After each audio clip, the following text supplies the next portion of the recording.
What can we learn by reflecting on Jimmy Carter's youth, his school years, his Navy years, and his service as a state senator and governor of Georgia? In his autobiography, Jimmy Carter tells us how he progressed from plowing his father's field with a mule to his service on one of the first U.S. Navy nuclear submarines. Jimmy Carter also reflects on the civil rights and humanitarian efforts during his youth, during his service in the Navy, and during his terms as state senator and then as governor of Georgia.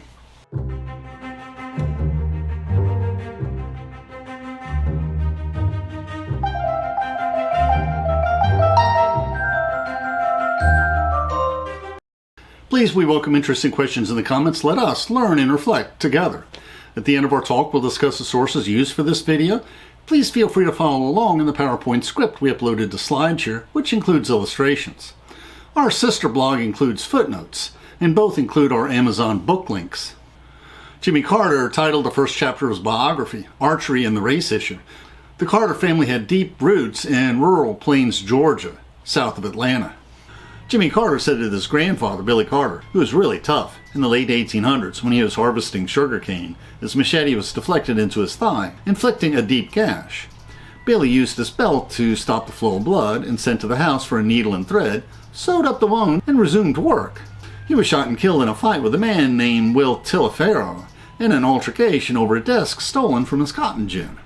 And Jimmy Carter tells us that his father, Earl Carter, became a full-time farmer in 1928 when I was 4 years old. I was raised on a farm he bought about 2.5 miles west of Plains in the rural community known as Archery, an unincorporated town of about 200. They purchased a house built from plans purchased from a Sears and Roebuck catalog. And since the lumber was purchased locally, they likely chose to purchase the plans, tools, and supplies from Sears, which were shipped to them in a railroad boxcar. And on the porch is a picture of my daughter Laura. Now, Jimmy Carter's life showed how many Americans transitioned from the early days of automobiles to a technologically advanced society of airplanes and nuclear power. When the Jack Dempsey fights were broadcast, they powered the radio from a cable run from their truck battery so all the neighbors could hear it. Jimmy Carter remembers, we had no running water, electricity, or insulation, and the only early heat sources besides the kitchen stove were some open fireplaces. We relieved ourselves in slop jars during the night and emptied them in an outdoor toilet at daylight. It was the only privy on the farm. Others' families just used the bushes. This primitive sanitation led to widespread infections of hookworm in the American South. In a fascinating Wondrian lecture, I learned that Dr. Stiles discovered the hookworm parasite in the early 20th century. He also discovered that 1/2 to 3/4 of Southerners suffered from hookworm, which caused chronic anemia. And the solution was to convince people to wear shoes outside and to use outhouses or indoor plumbing, as that was how hookworm spread. Jimmy Carter continues, we drew water from a well in the backyard until 1935, when Daddy had a windmill installed and ran a pipe from its tank into our kitchen and bathroom. He made a shower bath by punching holes in the bottom of a galvanized bucket hanging over a concrete floor. And the used water ran through a pipe onto the ground outside. And that's the picture of the bucket. As part of FDR's New Deal policies, electricity was provided to rural communities. Sometime after 1939, Daddy prevailed upon the local cooperative to extend the electrical lines to our house. The Carters had sold their farm, but the National Park Service bought it back and preserved it as it was in 1937. Now, his father Earl was a segregationist, as were nearly all whites in rural Georgia, but his mother Lillian was a nurse and had more progressive sentiments. There were only 2 white families in Archery. Many of the town's blacks worked as field hands on their farm and were paid according to how much they harvested, or by the task performed. Living nearby were Jack and Rachel Clark, the blacks who helped run the farm. Rachel often picked more than most of the field hands harvesting the crops. Nearly all of Jimmy's playmates were black children who lived nearby. They loved to hunt, fish, and explore. His father Earl wanted to be as self-sufficient on his farm as possible. He became a competent forester, farmer, herdsman, blacksmith, carpenter, and shoemaker. This is an actual picture of his restored blacksmith shop. The Carters also had a small general store next to their house, and if someone needed something outside of the store hours, they could knock on the door. And they did not try to take advantage of the blacks who patronized their store, and when his father was on his deathbed, many of the black families called on them, grateful for their many kind deeds over the year. This is the inside of their general store, and a thumbnail had the exterior. Jimmy remembers that he had to leave home for school sometimes before daybreak, but in the afternoon I helped Jack milk 8 cows. We always had plenty of sweet milk, buttermilk, cream, and butter in our house. Some of the excess milk was made into chocolate and vanilla drinks, put into 8-ounce bottles with waxed cardboard tops, and placed in ice boxes in grocery stores and filling stations within a 5-mile circle around Plains. Daddy picked up the unsold drinks every Monday, and we fed them to the hogs. Other milk was run through a separator on our back porch, and the pure cream was marketed through the Swanee store in town. The Carters did not own a tractor. Their more trusted field hands plowed the fields with mules. Jimmy Carter remembers there was a lot of skill and strength involved in the precise control of plow blades as they skimmed the tender plants, loosening the soil for increased growth, and more important, controlling the weeds and grass that would choke out the crop and prevent it from bearing fruit. Jimmy Carter continues. There was a proper way to train and control the draft animals so they could do their job and remain in good physical and mental condition. In the often stifling heat, it was easy for them to become overworked, which could cause permanent loss of vigor or even a quick death. Mules usually had the good sense to refuse to walk as they approached this danger point of heat exhaustion, but horses had much less intelligence about self-protection. Now, Jimmy Carter was first allowed to break land in the field with a plow when he was 12. They started the task before daybreak when it was cool. He computed that he could plow the equivalent of over 20 miles of furrows in a day's plowing. Jimmy remembers, we slaughtered about 20 hogs a few times each year on the coldest days. Daddy made sausage and rubbed the hams, shoulders, and side meats with preservative spices, then cured the meat in the smokehouse behind our home before selling it in our store. The Carters also sold wool sheared from their sheep, down from their geese, syrup from their sugarcane crop, and catsup from their tomatoes. In the early years, they had no tractors. They grew and sold corn, cotton, and peanuts as cash crops.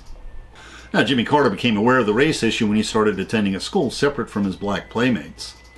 An excellent black school was owned by Bishop Johnson, which was near the St. Mark African Methodist Episcopal Church in Archery. He was a bishop of 5 northern states. And Jimmy remembers once when he came home to Archery, he came to speak with his father Earl. Jimmy remembers it was not the custom for a black person to come to the front door of a white family's home. And when Bishop Johnson wanted to speak with my father, he conformed to the mores of the time without acknowledging any difference of status. His chauffeur would bring the bishop to our front door. He would blow the horn and my father would go outside to talk to his guest, either through the car window or with both of them standing under a large magnolia tree. Now, his mother Lillian cared little for these distinctions. The bishop's son, Alvin, was a student of Harvard and Mama's friend. When Alvin returned home on vacation, he would come to our front door and knock, and my mother would welcome him for a conversation in our living room or on the front porch. Now, if Daddy was home at the time, he would quietly leave the house and would go to the barn or workshop until Alvin left. Now, when income from the farm improved, his mother Lillian worked as a private nurse in the homes of her patients, and often for their black neighbors for $6 for a 24-hour day. When she was watching a patient, she would come home at 10 p.m., shower and wash her uniform, leave notes assigning chores to her children, and return to a patient's home at 2 a.m. Jimmy remembers her pay was spasmodic during those Great Depression days, usually in the form of chickens, eggs, and pigs, or perhaps work around our house and yard by the members of the family. It was a time of hardship and sharing, and she never let the ability to pay be a factor in whom she served. Jimmy remembers, even when I was a child, my mother was known within our community for her refusal to accept any restraints on our treatment of black citizens as equals. Though his father was more conservative, he always treated his African American customers and employees with meticulous fairness and respect, but he believed completely that the two races should be segregated. Like all other men that I knew in and around Plains, he accepted this as a premise ordained by Bible scriptures and confirmed by a century of Jim Crow laws that were reversed a year after his death by the Supreme Court. Jimmy Carter had attended Plains High School, one of the best schools in the state, where 250 white students attended grades 1 through 12. Jimmy remembers the school superintendent, Miss Julie Coleman. She encouraged all of us to write themes, learn about classical music and art, and read a long list of books, debate, and act in stage plays. Every day began with a half hour of chapel services, where we heard announcements, sang hymns, and recited Holy Scripture, and listened to a brief religious homily. His parents insisted that Jimmy finish high school and attend college, but since money was scarce, That meant they sought to enlist him in the free military academies at West Point or Annapolis. He enrolled first at the junior college, then Georgia Tech, when he was unable to be considered for either military academy. But after joining the Naval Reserve Officer Training Program at college, he received an appointment to the Naval Academy at Annapolis in 1943, during World War II, graduating in 1946. Jimmy was a good student in the top 10% of his class. He read voraciously on history, literature, and all facets of the U.S. Navy. Rosalyn Smith was a few years younger than him and was a good friend of his younger sister Ruth.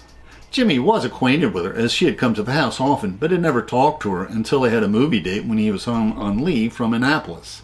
He was immediately smitten with her, but she would not marry him until she graduated from junior college, as she had promised her father on his deathbed. Jimmy by then had also graduated, so they started housekeeping in Norfolk, Virginia, where his ship was stationed, and there their first son Jack was born. And yes, that's a painting of Rosalyn by Jimmy Carter. After 2 years, Jimmy Carter applied for a special career as a submariner, which required an intensive 6-month training course.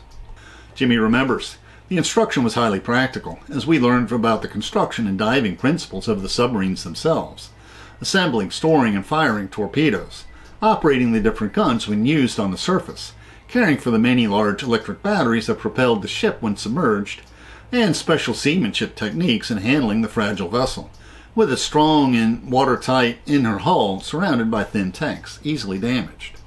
Now in his devotions, Jimmy Carter reflected on the racial attitudes he experienced in his youth, Harry Truman's executive order that halted segregation in the armed forces, and the terrifying training on how to escape from a disabled submarine 100 feet down.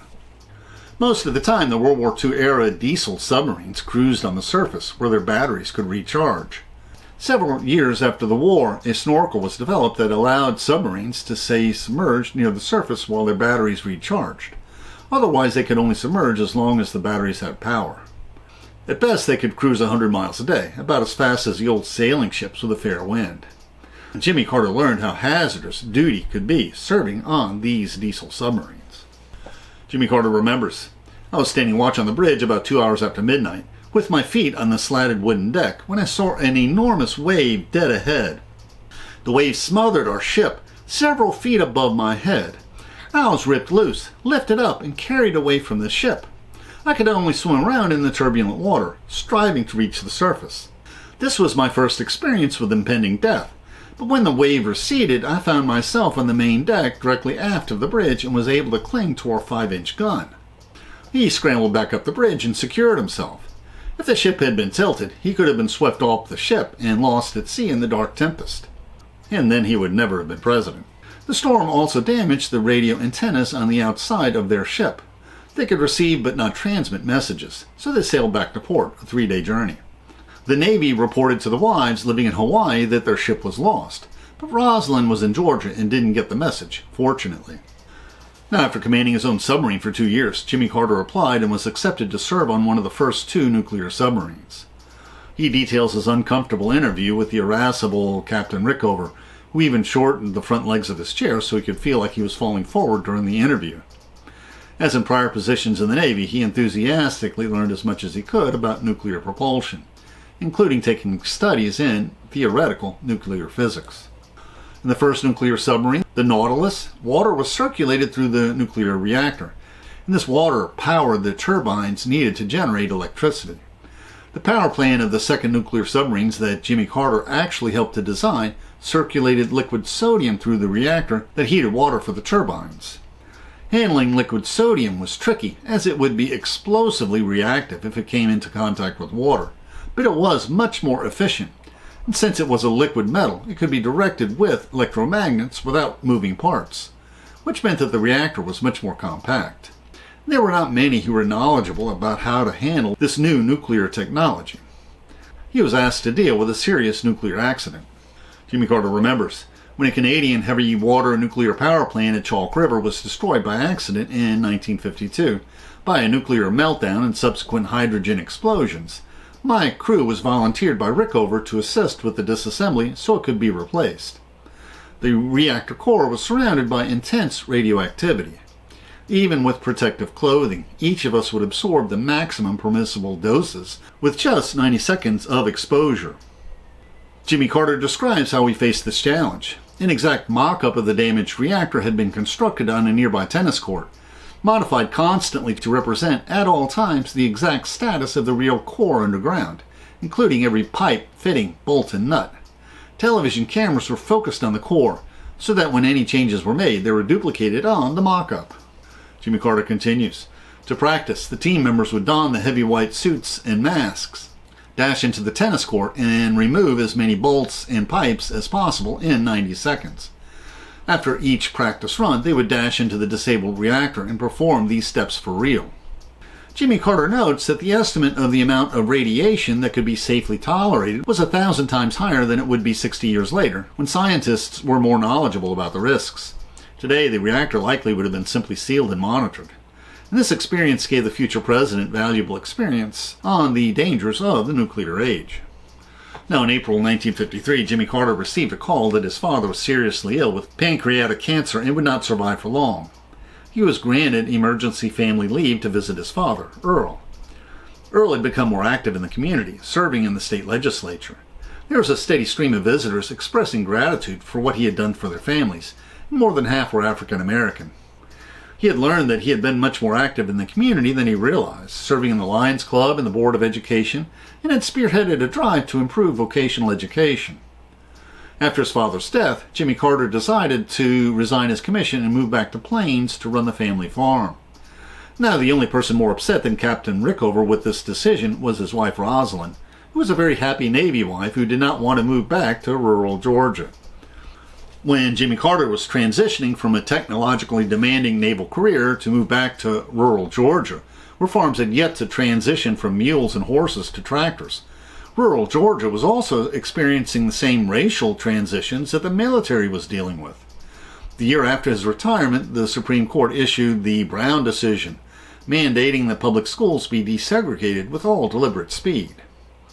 Jimmy Carter faced many financial challenges in making the farm profitable. He devoted as much acreage as possible to a new peanut variety, and with a normal rain season was able to turn it around to become profitable again, and also greatly expanding his warehouse and processing operations. The schools were still segregated when he served on the Sumter County Board of Education. There were 26 small black schools because the county did not want to pay to bus black children. The blacks were sharing tattered textbooks, often sitting on tiny stools or chairs with a limited curriculum. And absenteeism was rampant since the children were compelled to work in the fields. Jimmy Carter remembers how segregation was resisted. With the advent of the civil rights movement, the state legislature began to make an effort to show that the separate but equal national policy was becoming somewhat more equal in order to preserve the separate. School buses were finally authorized for black students, but there was a legal requirement in Georgia that their front fenders be painted black, so everyone would know that the passengers were not precious white children. In 1955, with the first stirrings of unrest, the Georgia Board of Educators fired all teachers who were members of the NAACP and directed that no teacher could serve who did not support racial segregation. Jimmy Carter personally faced resistance. The only gas station in town refused to sell him gasoline, so he was forced to install an underground tank and pumping station to store gasoline in bulk on his farm. Once a sign was pasted on his office door saying, "Coons and Carters go together." Although segregation occurred in Georgia without the violence in other states, Plains High School did not admit black students until 1967. Jimmy Carter decided to run for the Georgia State Senate when the U.S. Supreme Court in Baker v. Carr ruled that all votes be as equal as possible, that the rural areas could not have an undue advantage. His new Senate district included 7 counties. He traveled to the county seats, visiting the newspaper offices and radio stations, and speaking for any civic club that accepted his request. He had poll observers watching the counting in all counties. In Quitman, the small county, the local political boss, Joe Hurst, brazenly interfered in the election, requesting that all vote for his opponent and openly discarding the ballots of those who voted with Carter. Jimmy Carter remembers, "Hurst did not seem to disturb that he was being observed, even when I demanded that he cease his illegal tampering with the election. He responded only that this was his county. He was chairman of the Quitman County Democratic Party, and this was the way elections were always conducted. As a candidate, I was free to talk to his friend the sheriff if I had a legal complaint to register." Jimmy Carter continues, I was ahead by 75 votes when the returns were received from the other 6 counties. But in Quitman County, the vote was 360 to 136 for my opponent, although only 333 people had voted. Homer Moore was declared to be elected by the news media. The state Democratic Convention was meeting in Macon that same week, and I went there to register my complaint, which was ignored. Jimmy Carter then engaged the services of an attorney and called the editor of the Atlanta Journal, who ran a series of front-page articles about this election theft. In court, the judge threw out the ballots for Georgetown and Quitman County, since there was not a secret ballot or voting machines there, which meant that Jimmy Carter retained the lead and was sworn into serving in the Georgia Senate. During his terms, he championed election reform and succeeded in securing a 4-year college in southwest Georgia. And he discovered that his wife Rosalyn enjoyed politics and was an effective speaker. Several Georgia office holders defected to the Republican Party to oppose segregation, starting a trend that eventually resulted in the South going Republican. His mother was involved in the 1964 presidential campaign supporting Lyndon Baines Johnson, or LBJ. Often her car was covered in graffiti with minor vandalism, and Jimmy's sons were roughed up in school. Jimmy Carter remembers, racial attitudes were unclear in Plains, with most of our white citizens remaining silent. This changed when black activists began to enter churches with white congregations to demand participation in worship services. And the 11 deacons in his church decided, over my objection, to establish a policy that black worshipers could not enter Plains Baptist Church. When this policy was put up for a vote before the congregation, 50 voted for it and only 6 voted against it. Jimmy continues, that afternoon, many church members called to say that they agreed with me but didn't want to aggravate other members of their families or alienate their customers. Now, Jimmy Carter was running for the U.S. Congress when his Republican segregationist opponent withdrew unexpectedly to run for governor, just as the Democratic candidate also withdrew. Although he was assured of the congressional seat with no opposition, Jimmy Carter made a quick decision to also run for the governor of Georgia instead, assisted by Hamilton Jordan, who was then a student of the University of Georgia. And he ran a good race but lost the primary to Lester Maddox, an arch segregationist. Nobody won a clear victory in the general election, but the state legislature awarded the governorship to Lester Maddox. Now, Jimmy Carter immediately began his 1970 campaign for the governorship, with Hamilton Jordan as campaign manager. Like in his future presidential campaign, he was short of money, and Rosalyn and his sons campaigned vigorously. Jimmy Carter remembers, by election day we had figured that Rosalyn and I had shaken hands personally with 600,000 Georgians. I received 48% of the Democratic votes on the first ballot and defeated Sanders in a 2-man runoff. In his inauguration address, he proclaimed that the time for racial discrimination is over. No poor, rural, weak, or black person should ever have to bear the additional burden of being deprived of an opportunity of an education, a job, or simple justice. Jimmy Carter recounts that as governor, that more than 300 state agencies and departments were reduced to 22, and 20 issuers of state bonds were reduced to 1. Ever since that time, Georgia has enjoyed AAA bond ratings. He persuaded many foreign companies to invest in companies in Georgia. He was standing out from among the other state governors. Jimmy Carter participated in dozens of campaigns across the country, gaining 4 senators and giving the Democrats a 2/3 control of the House in the wake of the Watergate scandal and Nixon's resignation. Now, in his devotions, Jimmy Carter describes the prison reforms he initiated when he was governor of Georgia, and how he initiated educational reforms so prisoners could be productive citizens when they were released from prison. He also describes his experiences in his long shot for president, including his infamous Playboy interview. And we continue our reflections from Jimmy Carter's autobiography on his presidency and his decision to continue his charitable and peacekeeping work through his newly founded Carter Center nonprofit organization, which had several hundred employees at times. And we also have a second video on inspirational samples of his daily devotions. And we're also planning a video on the life and presidency of Jimmy Carter from the pages of the Atlantic magazine. Like the reflection on the youth of Jimmy Carter, our reflections on the life of the early black civil rights leaders also discuss how whites and blacks could treat each other with dignity and kindness when they wanted to. In his slave autobiography, Booker T. Washington discusses how some whites remembered with kindness how the black women servants took care of them when they were young or sick. Frederick Douglass discusses how race did not matter as much when he was young, and also discusses his white playmates and how late in life his former slave master wanted to reconcile with him long after emancipation. Likewise, W.E.B. Du Bois remembers his white playmates with fondness, and also how the color barrier was erected when they grew up to be teenagers. In our reflections on slavery, we discussed that slavery should not only be seen as simply chattel slavery, which was technically abolished after the Civil War, but a broader understanding of slavery as a reflection of how it is that we should look at how but a broader understanding of slavery is simply